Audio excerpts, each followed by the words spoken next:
What's going on, everyone? This is Mitch. Hope you guys are having a great start to your Wednesday morning. I got you an update on what is going to happen, what potentially could happen with the severe weather expected today. There is the potential for a violent outbreak of severe storms for a large section of the country. So that's what we're going to break down. We're going to give you the cut and dry information. We're going to kind of do what we did in last night's video and break down each individual region. And like I said, I'm going to try to mention everybody. If y'all got any questions, concerns, please put it in the comments below, and I'll try to answer them throughout the morning hours and early afternoon hours. You know, I work a full-time job. This is a part-time hobby, but I am very blessed to be able to talk about what I love, which is the weather, and try to keep you guys alert on what is going on. But I'll try to answer all the comments and questions that y'all put in the comments throughout the next several hours. So if you guys have not subscribed, definitely consider doing that. Like the video if you like it. Very important update with this video. So I want you guys to stay as alert as possible and as aware as possible, as severe weather is going to be very dangerous today, like I said, for a large portion of the country. If you guys got anything I can pray about, please put it in the comments below. It gives me an opportunity to pray over it, gives others an opportunity to do so too. And I encourage you to hit me up on Twitter or Facebook. If you don't do either one, that's cool too, but it's a great way to stay up to date constantly with what is going on. I'm constantly retweeting stuff and giving updates, so definitely take advantage of that. So let's get going here. Right now, nothing has been upgraded to a high risk. We still got this pretty large moderate risk. It's expanded somewhat, but one thing that definitely has expanded is the tornado risk and the damaging wind risk. It's not a huge expansion of it, but it has tweaked a little bit and broadened out somewhat. But a moderate risk in effect today, that is a level 4 out of 5. That is almost the highest level, not quite, but this is a big deal today. It really is. In fact, a lot of people are thinking this is going to be the worst day in 2022 as far as a severe weather day. This might be the most active day. Several tornadoes are expected. Some could be strong, which is an EF2 or higher. So moderate risk up for this region right here. Includes everybody in this region, areas like Memphis, Tennessee, Jackson, Tennessee, all the way to Greenville, Mississippi, all the way to Evansville, Indiana. So a very active day. Southern Illinois covered in this. Eastern Arkansas, Southeast Missouri, Western Tennessee, Western Kentucky, Northwest Mississippi. And you can't ignore the enhanced risk either. This is a level 3 out of 5. We've seen many tornado outbreaks and enhanced regions and enhanced areas. One being Tuesday of last week in South Carolina only had an enhanced risk, but ended up spawning 14 tornadoes in South Carolina. So this is a big deal. Tornado risk. Remember, I discussed this enhanced region, meaning anytime I show this, the Storm Prediction Center, and you see a section with black lines going through it, that's what we call a hatched region. That means you have a 10% risk of, in this case, of a stronger tornado in this region, meaning an EF2 or higher, which that's when you start to see the catastrophic damage, spawning off these tornadoes that could potentially form. And you got the 15% risk in this area of a tornado at 25 miles in any given location. That includes big cities like Memphis and everybody in this region right here. A large area of eastern Arkansas, a large area of northwestern Mississippi, and a somewhat small area of southwestern Tennessee. Then you got the 10% risk around it of a tornado in 25 miles in any given location. But the wind threat today is a big deal, as probably a Boeing line of storms is going to form somewhere probably in southeast Missouri, areas of Illinois, and then getting into Indiana, and then moving into the southern regions of those states I just mentioned, and then getting into areas like western Kentucky. But a damaging wind threat is big today. A 45% chance to see damaging wind in 25 miles at any given point in this pinkish purple area right here. And then in the red area, a 30% chance. Then you have this hatched region, which means basically a miles per hour reading, you could see 75 miles per hour or higher wind gusts. You have a 10% risk in this hatched region.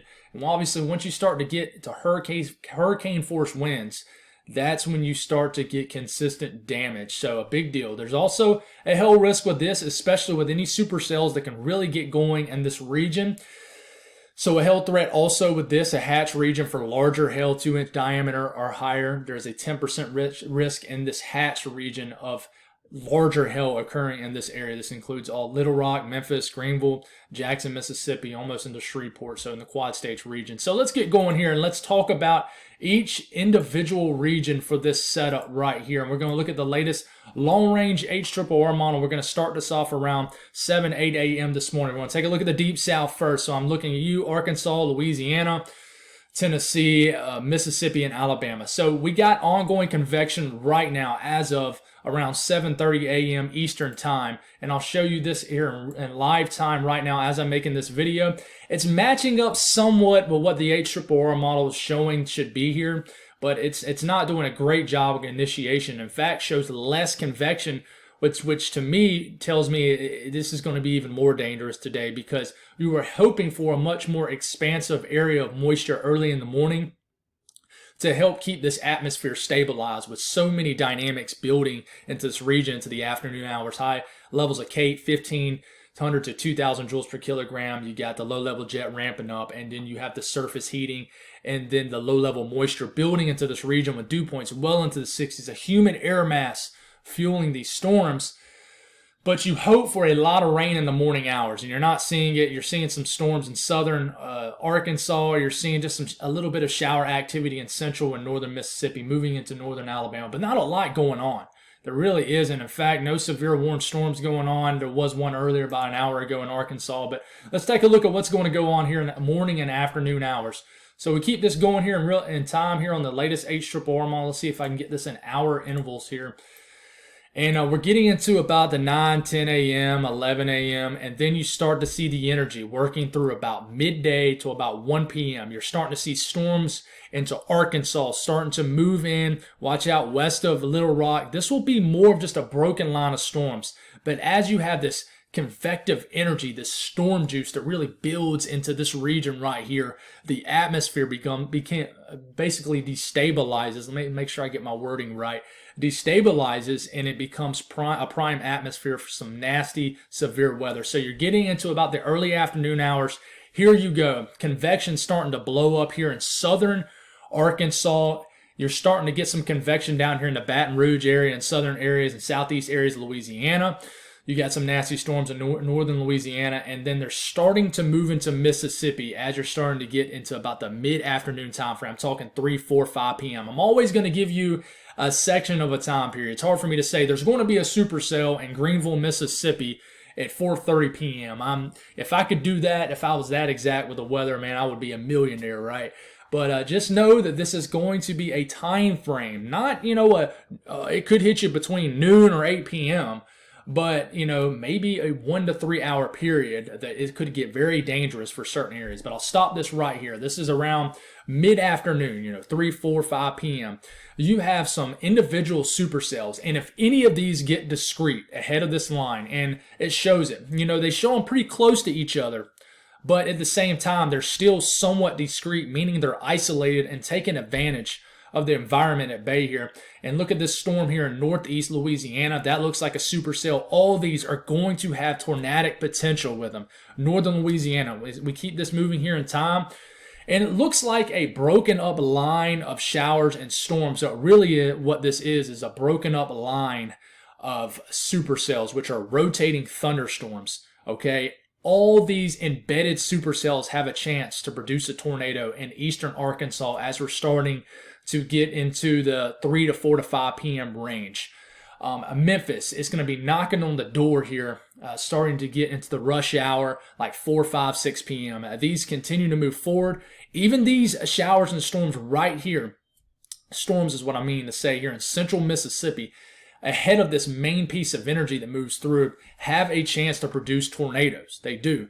And damaging winds, especially up here, as this kind of congeals into a more of a bowing section of storms here, starts to move out of Arkansas and get into Tennessee. This is an intense line of storms. Maybe the tornado threat not quite as high up here, technically, but it's still a big-time threat of tornadoes up here. But right here, where you have these individual cells, it looks sloppy when you look at this. It looks just like a congealed area of storms.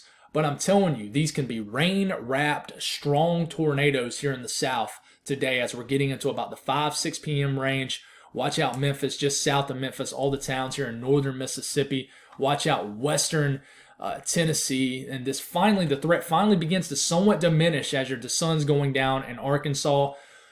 But as you're starting to lose daylight in northern Mississippi, I'm not trying to ignore you guys in southern Mississippi. You guys could see some nasty weather too today, but you lack a little bit of the overlapping dynamics you need down here for the most nasty, severe weather. That low-level jet isn't as prime, but you're still going to have some tornadic supercells down here. But you keep this going here. This big-time line of storms begins to move into western Tennessee. And then you have to see how much it holds together. But I really think as we're getting into 9 to around 11 p.m., the tornado threat might somewhat lessen, but the damaging wind threat continues through northern Mississippi. And then it starts knocking on the door of Nashville, Tennessee, central Tennessee, as you're getting into about 9, 10, 11 p.m. y'all's time. But you still have a tornado threat down here in central to northern Mississippi. You could have embedded tornadoes all into this, and you're not going to see them coming. It's not like you have a lone supercell out in the middle of nowhere, and you can really see this tornado coming. No, this is going to be a somewhat messy mode, storm mode. So dangerous situation, even as you're getting into the evening hours. But I think this becomes a little bit more strung out as you're getting closer to the midnight time frame, 10, 11 p.m. But still, it could be a nasty line of storms that moves through Nashville. But I think at most for Nashville, for example, Huntsville, Alabama, I think it'll be a heavy rain, maybe some intense lightning, and maybe some strong winds. But still watch this line here, moving through central Mississippi as you get into the overnight hours. Let's talk about the significant tornado parameter in this area. It really maxes out as we're getting into the early to mid-afternoon hours. You got STP readings, significant tornado parameter, maxing out here in areas of eastern Arkansas, which I really think will be under the gun. And then it begins to move into areas of Mississippi, western Tennessee, and then areas of Louisiana also as you're getting into the mid-afternoon hours where, it's basically saying, hey, this is where the highest levels of CAPE are going to be, the best low-level moisture will be, and you're going to have a low-level jet ripping through this area. So you have, values maxing out in 10 right here. That doesn't mean there's a 10 out of 10 chance of seeing a tornado. Just look at this and think, okay, if you got a 10 out of 10 in your area, that means that the ingredients are nearly maxed out for a potential for a tornado. That doesn't mean it's going to happen. It just means that you have a loaded gun sounding in this region for tornadic potential. It's going to be dangerous. Last thing we'll look at for a whole, not last thing because I'm going to talk about you folks a little bit further north too, so stick with me, is what we call updraft helicity swaths. So it basically doesn't, just because you see these areas right here, that doesn't mean there's going to be a tornado. What that tells us is these are where you're going to see rotating thunderstorms, rotating updrafts, where a tornado could potentially form, but that doesn't necessarily mean it's coming down and reaching the surface. So it just gives us an idea of, hey, today, every one of these storms are going to be rotating just about. Not literally every one, but every one of them will have a potential to rotate and potentially, possibly spawn a tornado. Big deal today. It really is, guys. I mean, all these storms, all the way up into the southern Ohio Valley, are going to see it. So speaking of the Ohio Valley and Illinois and Missouri and Indiana, let's go on and talk about you folks too, because it's a tricky situation up here also. So as we're moving forward here, watch out. We're getting into the late morning hours. You already have a squall line type setup setting up here, right? You already have early morning convection firing up in this region right here in Indiana. I don't think there will be much in the way of severe weather with this. Just some early morning convection, early morning showers and storms.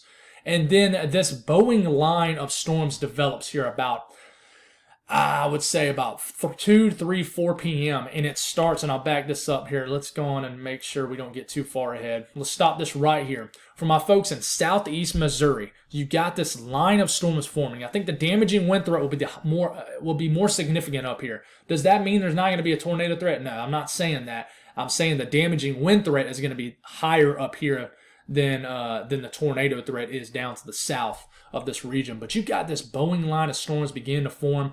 Embedded with this is a tornado threat, right? So this is a even more dangerous setup because you basically have a fast-moving line of storms moving through southern Illinois, getting through southeast Missouri, starting to knock on the door of western Kentucky, and even got nasty storms moving into Indiana already at around the mid-afternoon time frame.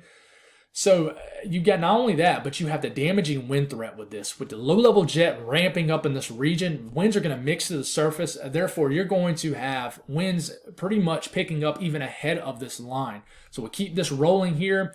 This still is an ongoing dangerous situation. You see this line of storms? This is going to move through all these regions that I just mentioned. Central to southern Illinois, especially southern Illinois, southeast Missouri. And then we're getting into the later afternoon hours. Sun is still up, so you see what's coming. This continues to move through southeast Missouri, but it's starting to gradually get to the Quad States region. This is kind of hovering over the southern Illinois area. Tornado threat ongoing with this, damaging wind threat. And then this really starts to move into areas of Indiana. But I think central Indiana points north. I think you guys are mainly just a strong wind threat there also. But I think most of it's just heavy rain and some showers and storms, and the severity level up in that region might not be quite as intense, but it will be there. Even my folks up in Chicago, you guys are going to have some storms that form kind of on top of this main energy, kind of a weird setup. So you guys will have a hail threat, the damaging wind threat, and an isolated tornado threat also. That's why the enhanced region, stretches all the way up to southern Wisconsin. There's going to be some nasty storms up in this region too this afternoon, but you keep this rolling here. And this is where I really worry about the damaging wind threat here in northeast Arkansas, southeast Missouri, southern Illinois, the Quad States region in general. This becomes an intense line of storms. And I know I just already mentioned this area, but it really does. Watch out. Look at this embedded little hook right here. This is right around 6, 7, 8 p.m. This is what I'm talking about. You see the line of storms, right? But you see this embedded hook? That is where you can have an embedded quasi-linear convective system type tornado. That means a tornado embedded into a line of storms. You don't really see it coming. They're normally rain wrapped and they're normally moving at you very quickly. So watch out, western Kentucky. It really likes this area for something like that, but it's just trying to predict where a tornado could possibly be. That doesn't mean that's exactly where it's going to be or where it's going to happen, but this continues to move through areas of Kentucky through the evening hours. The sun's beginning to set, and it begins to lose a little bit of steam here in Kentucky, but it's still there. You're still got a damaging wind threat. The tornado threat probably lessens somewhat in central Kentucky, but it's definitely still there for sure. And I'll tell you, we can take a look at the potential wind gusts with this. I mean, this is along the line. You can actually see where the lines are, the line of storms is. But even, the winds ahead of this line are going to be, anywhere from 30 to 40, maybe 50 mile per hour wind gusts. But where this forms, and in fact, it's trying to pick up on that little embedded hook signature right here. You see this? That's where it's showing that really nasty cell I just talked about entering western Kentucky. You see where it says you got 80 to 90 mile per hour wind gusts in this region? There's going to be embedded areas where you're going to have those kind of winds. Dangerous day, guys. I can't stress it enough. My folks in Ohio, I have a lot of people who ask about Ohio. It's cool that I have a lot of people who watch from that area. That's what this is all about, trying to expand my channel and get to reach more people. Started with South Carolina, and I'm trying to get to more people, so I really appreciate the support outside, even the Southeast. But this continues. And really for Ohio and northern Kentucky, this is really an after the sun goes down threat. But you can have a line of storms. Watch out, Cleveland, central Ohio. As the sun's going down, maybe a quick line of storms, but this is weakening rather quickly, right? You start to lose the daytime heating, and it really falls apart very fast as it's starting to entering areas of the mid-Atlantic. But in general today, a warm day, and I'll briefly mention this because I know I normally do my morning forecast, but big-time surface heating ahead of this significant storm system moving across the middle of the country and eastern part of the country. You got 80s all the way up into Washington, D.C. It's going to flirt with 80 degrees in New York City today. 70s reaching all the way into the interior areas of the Northeast. Any kind of snow left over is long gone if it ain't already. You're getting close to 100 degrees just west of Houston. So very big time surface heating ahead of this setup. 80s and 70s in the deep south. Humidity spiking all the way up into the Ohio Valley with this negatively tilted trough basically ripping all the moist air out the Gulf and pulling it across the lower 48. So very active day today. Please stay weather aware and please stay safe. Have a plan and download Radar Scope, download a radar, download something reliable. That Weather Channel app of yours, your local news app, Radar. I know it's free. I know it is, guys, and it might be reliable to you. And if it is, if you think it's reliable, then you think it's reliable. But there's some apps out here that are really nice. Radar Scope costs $10 a year, and you can literally type in your address into this app, and it will drop a dot right exactly where you live.